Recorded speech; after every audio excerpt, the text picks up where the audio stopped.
Je suis... D'abord, je suis la responsable de l'école.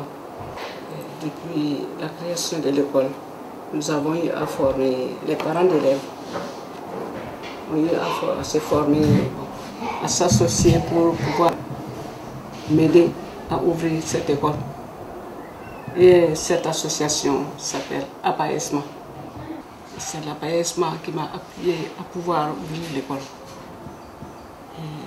Quand j'ai ouvert l'école, comme vous voyez, j'ai recruté peu d'enseignants. Et nous avons grandi ensemble. Et bénévolement aussi. Nous n'avons pas de salaire.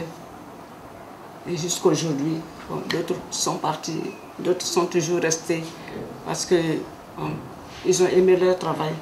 Ils veulent aussi continuer avec ces enfants. Et nous continuons toujours à endurer ces souffrances. Et les bâtiments que vous voyez ne nous appartiennent pas.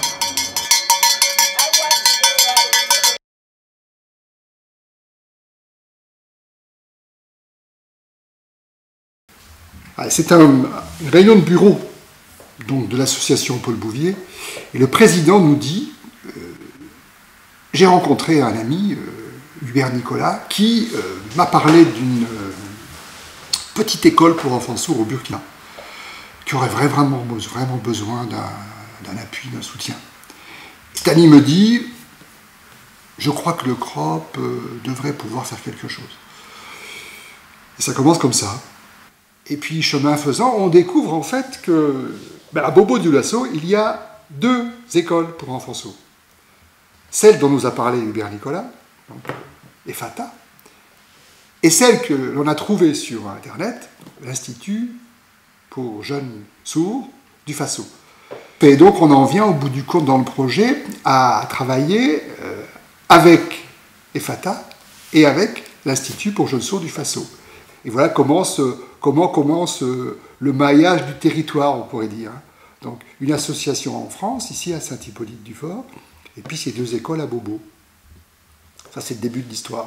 J'ai été recrutée en 1996 à la création de l'école. Et dans nos jours, cela n'a pas été facile, mais nous n'avons pas perdu courage. Nous tenons toujours à aider ces enfants parce que moi-même, j'ai ma maman qui est aussi malentendante et c'est elle la responsable de l'école. Donc je suis à ses côtés pour la soutenir, afin que cette œuvre puisse aller de l'avant.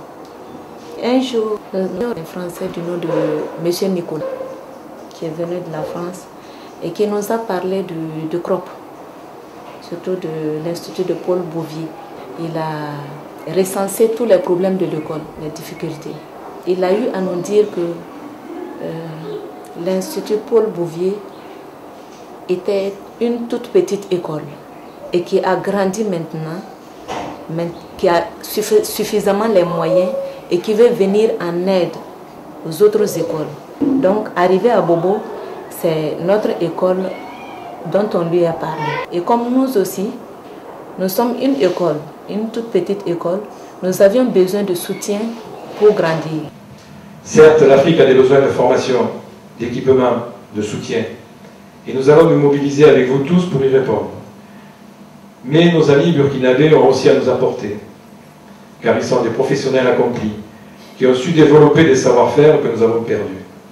Leurs dirigeants sont ici, je les salue amicalement, je les remercie d'être venus nous présenter leurs écoles pour qu'ils s'enracinent un partenariat entre nos régions françaises et Burkina. Dans notre pays, la prise en charge des personnes déficientes auditives a commencé en 1980. Les deux écoles déficientes auditives de la ville de Bobo-Dioulasso, à savoir l'école EFATA et l'Institut de Gestion du Faso, sont deux écoles privées. Je précise bien à 100% privées. Elles ont un caractère social à but non lucratif et poursuivent les mêmes objectifs, à savoir éduquer et former les jeunes déficients auditifs, insérer socialement, professionnellement et culturellement des jeunes ayant un handicap auditif, et surtout avec la philosophie de la communication totale. EFATA, comme son nom l'indique, ouvre-toi en hébreu, avait ouvert ses portes entre 1983 et 1990.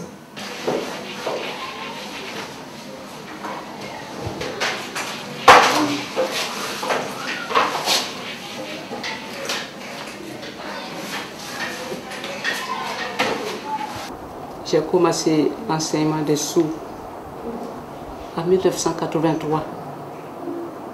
En 1983, je n'étais pas au Burkina. J'étais hors du Burkina. Voilà. J'étais au Nigeria, à Ibadan, à l'aide d'un Américain noir qui m'a amené me former. Parce que je n'avais pas de travail en ce temps. Puis je n'entendais pas. Bon, il est venu me voir et c'est lui qui choisissait les stagiaires pour les former. Donc, on est partis ensemble à former. Et moi j'ai eu à faire 3 mois à survivre. En venant, les frontières étaient fermées parce qu'au temps de Sankara, c'était... Moi je pleurais là-bas. Mais après ça, je suis revenu. Je suis arrivé ici au mois de septembre. Le 4 octobre, j'ai ouvert les portes de la première école. L'école avait l'effectif de 184 élèves, grands comme petits. On était nombreux. Et en ce temps, la vie était moins chère. L'action sociale nous aidait très bien. Les enfants mangeaient bien à l'école. Il y avait la cantine. Bon, la vie était facile en ce temps. Et puis au niveau aussi des parents, leur salaire aussi, bon, était bien. Ils aidaient beaucoup l'école aussi à aider les enfants. Cela m'a été un peu facile. Et avec aussi les subventions que le fondateur aussi nous envoyait, ça nous suffisait. Les enseignants et puis le fonctionnement de l'école, ça nous suffisait. Après, un jour, il a été mort dans un accident d'avion entre Kenya et puis Rwanda vers là. Et ça a été difficile. Les difficultés ont commencé. Il n'y avait plus d'argent de fonctionnement. Puis c'est là maintenant que l'Institut de Jeunes Sourds est venu de Ouaga pour ouvrir notre école ici. Et ils ont demandé à ce que je cède. Moi j'ai cédé et puis je suis resté. J'ai essayé encore d'ouvrir et de créer une association en 1995 pour les grands sourds. Là, ça marchait très bien, après ça a flanché. En 1998, j'ai eu à créer encore un centre de couture pour les filles sourdes. Ça marchait et ça a été flanché. Là, je me suis restée et j'ai emprunté un peu d'argent avec les ONG. J'ai commencé à faire le commerce que je faisais avant. C'était ça que je faisais avant de rencontrer l'Américain. Voilà. J'ai repris le même travail. Mais ça n'allait pas avec moi. Chaque fois, je rêvais voir le fondateur devant moi, la nuit. Il vient se plaindre. Ah. Moi, j'ai eu peur, j'ai demandé les gens pour savoir ce que c'est. Alors, les vieux m'ont dit, bon, selon eux, ils pourront me conseiller de reprendre le même travail. Parce qu'il est venu vers moi pour me dire, il me menaçait en rêve, que Dieu lui a donné un don de venir me donner. Il est venu me donner ce don. Les enfants sourds sont là à souffrir. Moi-même, là où je suis, je souffre. Quand j'ai fini de vendre mes marchandises, maintenant j'ai eu à commencer les démarches pour réouvrir l'école. Je suis partie à Ouaga voir Madame Compaoré, la présidente. Je n'ai pas pu la rencontrer, mais je n'avais pas perdu courage. Maintenant, où est le bâtiment? Je n'avais pas de bâtiment. Je n'avais pas d'argent pour louer une maison. Comme j'ai vu le bâtiment gardé depuis des années, ce bâtiment, alors j'ai cherché à connaître le propriétaire. On m'a montré mon Seigneur. Je suis venu le voir. Il m'a cédé sans hésiter. Et comme tu travailles avec des enfants qui sont malades, bon, et rien ne se passe dedans. Moi, je te le cède. Prends, fais ton travail. Mais il faut continuer à chercher un terrain, construire et puis sortir. Puis c'est là, peut-être dans les années à venir, ils auront besoin de ces bâtiments. Oui, c'est pour le diocèse. Et voilà. C'est là maintenant que j'ai commencé. Et on s'est rendu compte que c'était une école qui avait de grands besoins, puisqu'elle n'avait pas de lieu, de local propre. Elle était dans les locaux du diocèse. Qu'elle avait aussi des problèmes par rapport à ses enseignants, il y avait des problèmes de rémunération pour les enseignants. Et tous le diocèse voulait récupérer les locaux et en même temps leur avait enlevé une ou deux classes. Et donc ils étaient concentrés dans une partie de plus en plus petite. Dès 2007-2008, donc, a été mise en place une mission de formation professionnelle. Pierre Calvin est parti avec une orthophoniste. L'association est décidé à s'investir sur quelques années pour cette formation professionnelle, pour aider les enseignants. On a établi un programme de formation qui tourne essentiellement autour de l'oralisation des enfants sourds au Burkina, enseignement de la parole, enseignement de la langue. Le bébé, qu'est-ce qu'il fait? Qu'est-ce qu'il fait? Il babille, il joue avec sa voix. Et donc, il est important de noter si l'enfant que l'on prend aime jouer avec sa voix ou bien est complètement muet. Hein? Savoir s'il vocalise ou pas. Alors on met vocalise.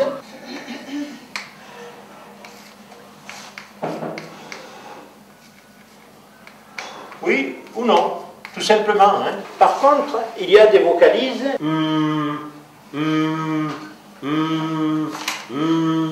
Est-ce que ce sont des vocalises intéressantes?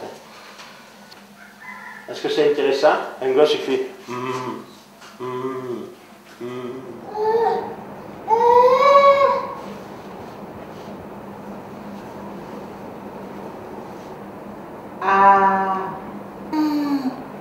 C'est mieux que tout à l'heure.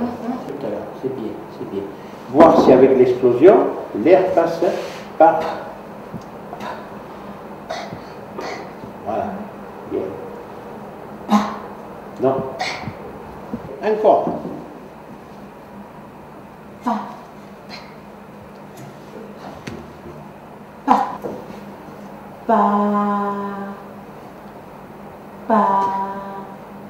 La personne. Pa.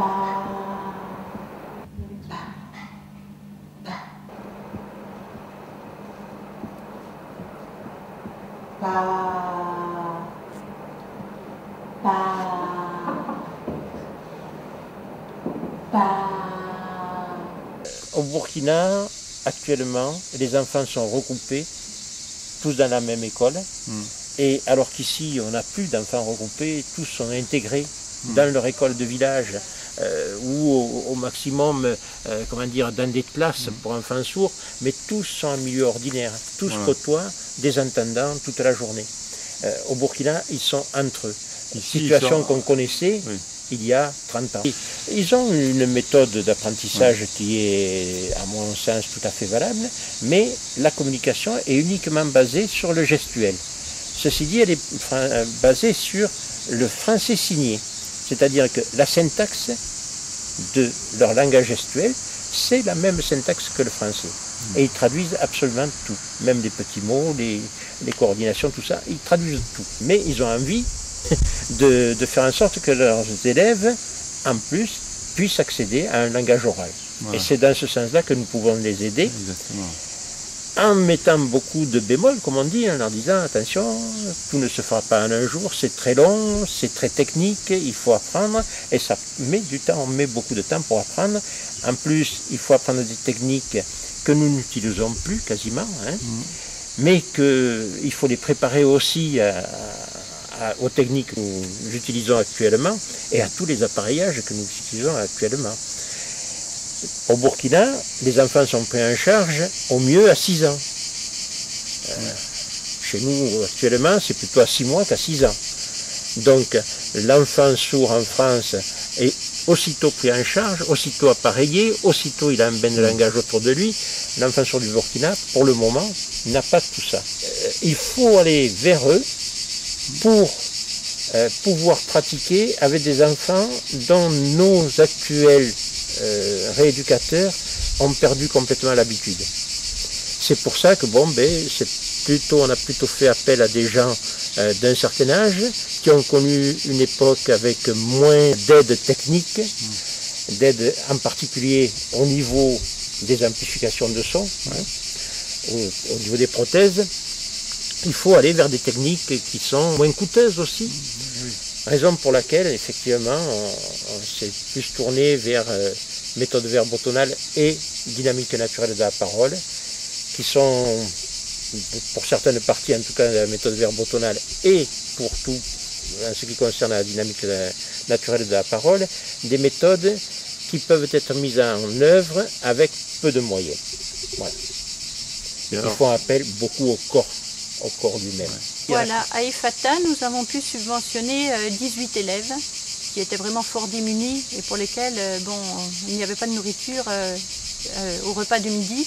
Donc ça a permis, par l'intermédiaire de la Grande Mission, qui possédait déjà une cantine, qui avait déjà une cantine sur place, de pouvoir financer 28 premiers élèves. Bon, c'est un plat unique et puis bon, ils sont habitués comme ça et puis voilà, mais quand même, disons que les personnes qui préparent les repas essaient d'équilibrer quand même les menus et qu'ils ont la viande ou le poisson qui peut leur remplir l'estomac et puis voilà.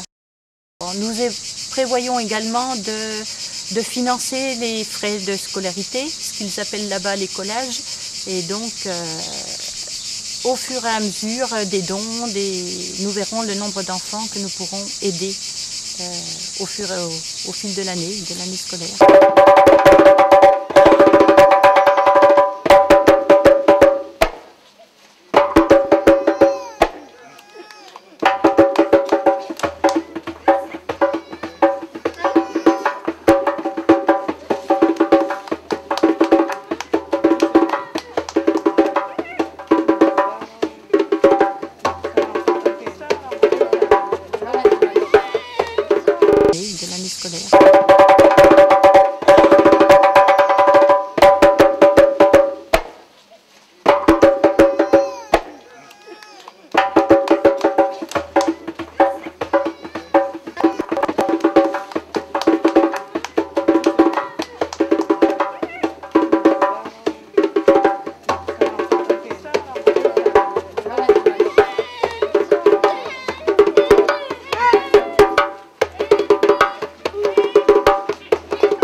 Avec le temps, j'ai eu un peu de fonds pour pouvoir réparer un peu de bâtiments.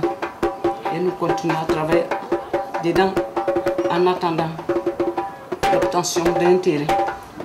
J'ai eu à faire des démarches des terrains. J'ai obtenu 2 terrains, mais on me l'a retiré comme je n'ai pas les moyens pour acheter.